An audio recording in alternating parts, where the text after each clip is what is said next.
안녕하십니까. 저는 신한금융그룹의 전문위원 오재현이라고 합니다. 오늘 신내 노인종합복지관 어르신분들을 대상으로 노후자산과 자금관리에 대해서 공부를 하는 시간을 갖도록 하겠습니다.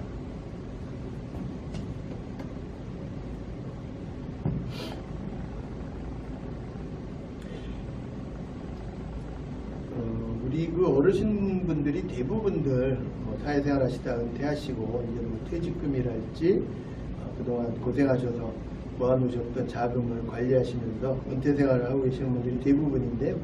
이러한 노후자산들을 어떻게 관리하고 또 어떻게 이 100세 시대를 맞이해서 유용하게 노후생활을 보낼 것이냐, 이런 측면으로 말씀을 드리도록 하겠습니다. 먼저 노후자산의 그 자금관리 체크포인트 몇 가지 좀 말씀을 드리겠습니다. 먼저 현재 어르신들을 기준으로 볼 때 안정적인 월 생활비를 확보하고 있는가, 이 부분을 좀 점검을 해 보셔야 됩니다. 물론 우리가 나이를 들어가면서 어떤 노동을 한다든가 소득활동을 한다든가 영원히 할 수 없는 거고 어느 정도 한정된 기간 안에 물론 할 수 있겠죠. 그렇지만 나이가 좀 들어서도 안정적으로 월 생활비가 나올 수 있는 소득이라든지 어떤 연금이라든지 이런 쪽에 준비가 되어 있는가를 다시 한번 점검을 좀 해보셔야 될 것 같습니다. 그래서 오늘은 이 안정적인 월 생활비 차원에서 가장 그 100세 시대 노후 생활을 준비하면서 우리가 가장 중요한 컨셉이 연금이라고 하겠습니다. 이런 연금 부분에 대해서 포인트를 좀 설명을 드릴 거고요.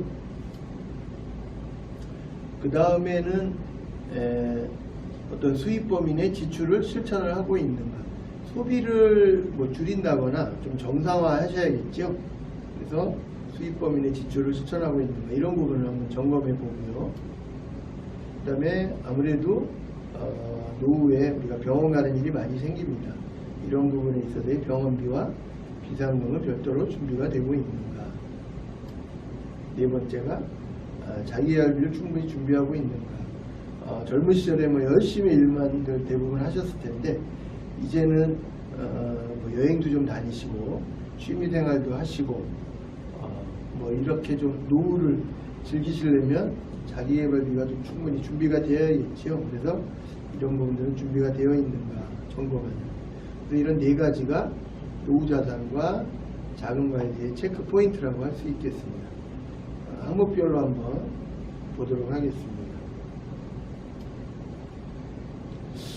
자, 여기 잔늑할망 할머니께 배우는 지혜라는 제목으로 내용이 좀 언급이 되어 있는데요. 이건 프랑스에서 있었던 실제 어떤 이야기입니다. 프랑스에 사는 잔늑할망이라는 이름의 90세의 할머니가 자기가 살아있는 동안 매달 2,500프랑, 우리나라 돈으로 약 50만원, 월 50만원씩만 주는 사람이 있으면 죽은 다음에 살던 집 1억 원을 주겠다고 제안을 했습니다. 여러분 같으면 이 제안을 받아들이시겠습니까? 글쎄요. 근데 이 제안을 47세 된 젊은 변호사가 이 제안을 받아들였습니다. 어떤 생각을 하고 받아들였을까요? 이제 이 할머니는 90세시니까 더 오래 사신다고 해도 얼마나 더 사시겠는가. 그렇다 그러면 변호사 입장에서는 한 달에 50만원, 1년 일해봐야 600만원인데 이 정도 돈을 몇 년간 지급하고 나한테 1억이라는 거금이 되는 그 집을 들어온다 그러면 이건 나한테 상당히 유리한 계약이겠다 생각했었죠. 또 할머니 입장에서는 이제 90세이기 때문에 어떤 소득이 없는 그런 상황인데 내가 갖고 있는 집, 저거 나중에 갖고 있다가 물려줘봐야 큰 의미도 없는데 쓸모없는 저 자산을 통해서 매달 50만원씩 나한테 소득이 발생한다 그러면 이것 또한 나한테 유리한 거 아닌가. 그래서 두 분 다 유리하다는 판단하에 이 계약이 이루어지죠. 그럼 그 계약 후에 진행사항은 어떻게 됐을까요? 이 변호사 생각이 상당히 현실적이었을 것 같은데 그 예측은 완전히 빗나갔습니다. 이 90세 할머니가 이 계약을 맺고 나서 결과적으로 이 할머니는 122세에 돌아가셨습니다. 이 계약을 맺은 이후로도 32년을 더 사시고 돌아가신 거죠. 오히려 이 변호사였던 47세의 변호사가 이 할머니보다 2년 전에 사망을 합니다. 77세로요. 그래서 변호사의 예측은 깨끗이 빗나간 거였죠. 그럼 이 계약은 어떻게 되느냐? 죽을 때까지 매달 50만원씩은 지급하기로 계약을 했기 때문에 이 변호사가 사망한 이후에도 그 변호사의 유족들이 이 할머니한테 매달 50만원씩 2년 이상을 더 지급을 했던 것이죠. 결과적으로 이 계약을 맺고 나서 32년 동안 이 변호사와 유족은 매달 50만원씩을 이 할머니한테 지급을 할 수밖에 없었습니다. 그 이후에 할머니가 돌아가신 이후에 그 유족들이 이 할머니 집을 인수할 수 있었죠. 결과적으로는 1억 된 집을 거의 한 2배 이상의 연금식에 매월 50만원씩을 지급하고 나서야 유족들이 인수한 케이스입니다. 여러분들은 이 사례를 보시고 어떤 느낌을 받으십니까? 이 잔늑할망 할머니께 배우는 지혜, 이 사례를 통해서 우리가 느낄 수 있는 시사점은 100세 시대를 살아가기 위한 지혜를 갖고 살아야겠다는 거죠. 그래서 이 할머니는 소득이 없는 자산을 소득이 있는 자산으로 바꾸려는 그런 발상을 하셔서 이 계약을 체결하게 됐던 것이죠. 그래서 할머니한테 갖고 있던 이 1억 상당의 집, 결국은 소득을 발생시키지 않는 자산이었는데 이 집을 통해서 월 50만원씩의 소득을 발생하는 그런 소득이 있는 자산으로 바꾸려는 그런 발상이 있었기 때문에 가능한 사례가 아니었던가. 아마도 이 잔늑할망 할머니가 지금 대한민국에서 살고 계시다 그러면 저희 대한민국에 있는 연금 제도인 주택연금에 아마 가입하시지 않으셨을까. 이 사례가 이 주택연금 제도랑 딱 맞아 떨어지는 그런 사례라고 할 수 있을 것 같습니다. 자, 그래서 다음에는 주택연금 부분에 대해서 설명을 좀 드리도록 하겠습니다. 자, 다시 안정적인 월생활비를 마련하려면 어떻게 해야 되느냐, 이 주제에 대해서 보유하고 있는 재산을 연금, 다시 말해서 평생 월급으로 활용을 하는 그런 생각을 하셔야겠습니다. 그래서 연금 중에 가장 대표적인 주택연금, 농지연금, 즉시연금 등 이런 것들을 적극 활용해서 다른 사람이 넘볼 수 없는 자산이라는 거죠. 그 다음에 평생 거주와 검작 개념, 평생 월급, 또 세제 혜택, 가족의 화합, 일석오조의 상속 효과까지 이런 어떤 연금 부분을 우리가 잘 활용을 해서 노후 준비를 한다 그러면은 상당히 슬기로운 노후 생활이 되지 않겠나 그런 생각이 듭니다. 자, 먼저 주택연금 부분인데요. 자, 여기 주택연금의 월 수령액 예시가 되어 있습니다. 그래서 주택 가격이 3억 5, 7억일 때 70세 어르신 기준으로 월 3억 주택은 92만원, 5억은 154만원, 7억은 215만원 이렇게 지급이 되는 것이죠. 그래서 주택연금은 주택금융공사와 은행 간에 연계가 돼서 공시가격 9억이 넘는 그런 주택이 일단 9억 이하인 주택이 기준이 되는 것이고요.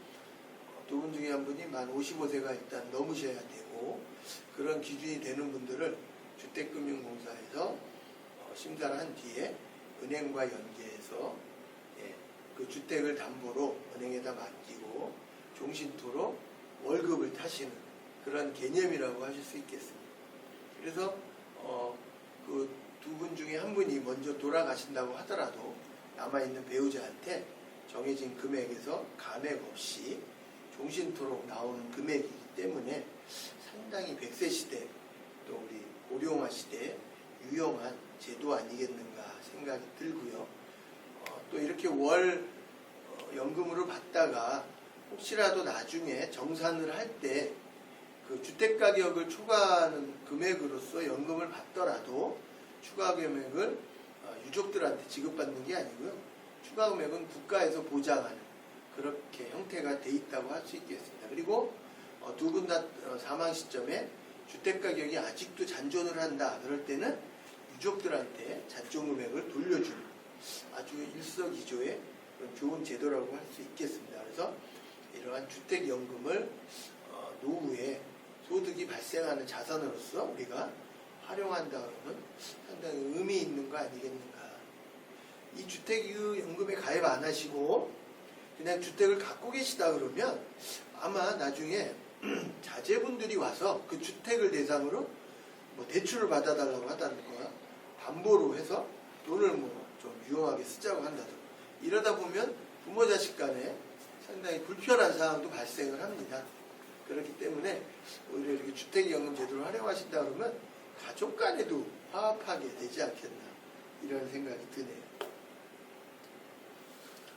그다음 주택연금 중에 우대형 주택연금이라고 있습니다. 이 부분은 소유한 주택이 1억 5천 이하이고 두 분 중에 한 분이 65세 이상이고 기초연금 수급자일 경우에 쉽게 얘기해서 월 연금으로 지급되는 금액을 우대하는 개념의 우대형 주택연금입니다. 그래서 이 부분은 표에 있는 것처럼 1억 기준으로 해서 60세인 분이 일반적인 주택연금이 20만 원일 때 23만 원이 지급이 되고요.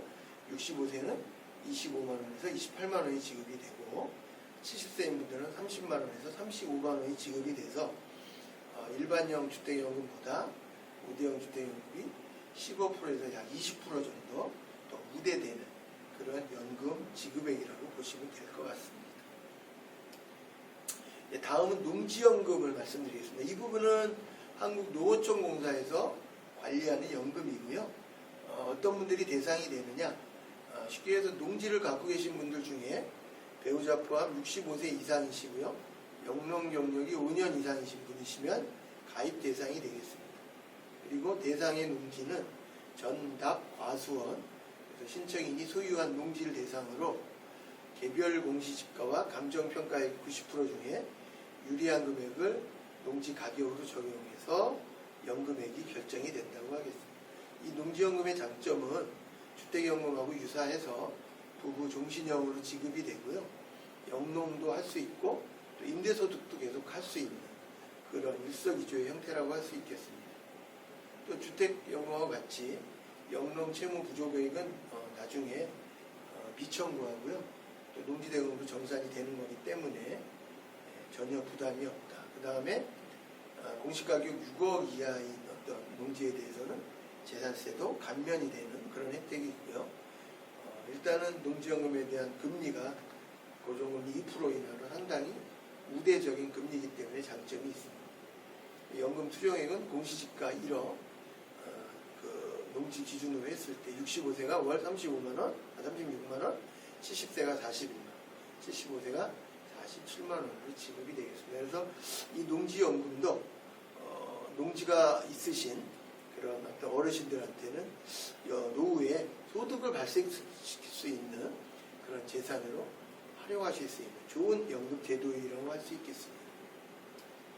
이 즉시연금은 보험사나 각 금융기관, 은행 등에서 관리하고 있는 그런 연금 제도입니다. 일시납으로 은행기관이나 보험기관에 맡겨놓고 월 연금식으로 계속 지급을 받는 것이죠. 가입금액은 일시납 기준 최저 500에서 1000만원 이상으로 기준이 되고요. 가입 대상은 45세부터 80세까지. 이 즉시연금의 장점은 이자율이 정기예금보다 높고요. 최저 보증이율이 상당히 높은 편입니다. 그래서 보통 10년 내에 2.0%, 그 이후에는 1.5%로 불이되는 그런 상당히 괜찮은 상품이라고 할 수 있겠습니다. 그리고 지급 형태는 종신토록타는 종신연금형이 있고요.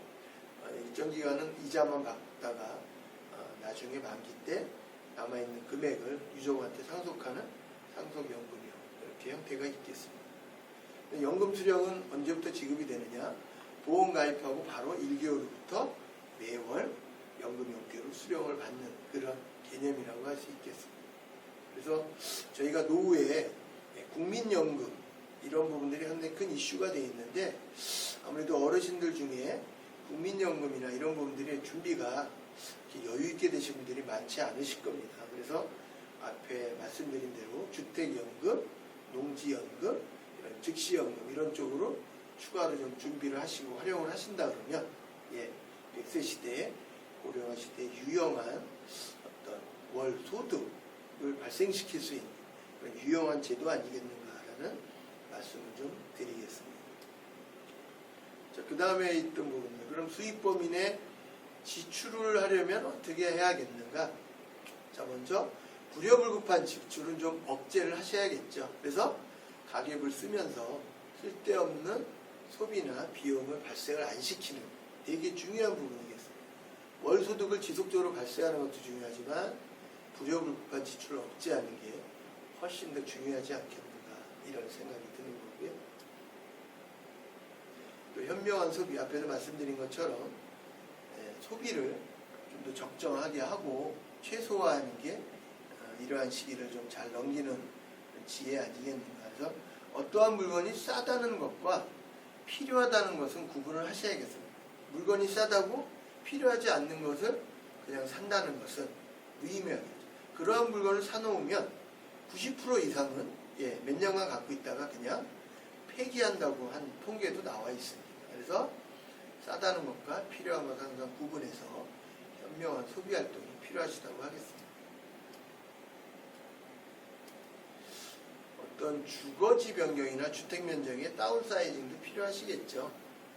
아무래도 나이가 드시면서 이제 배우자랑 두 분이 사시면서 아무래도 자제분들은 독립을 하고 이러한 상황이 되면서 주거지, 주택이라든지 이런 쪽에 좀 변경이 필요할 것 같고요.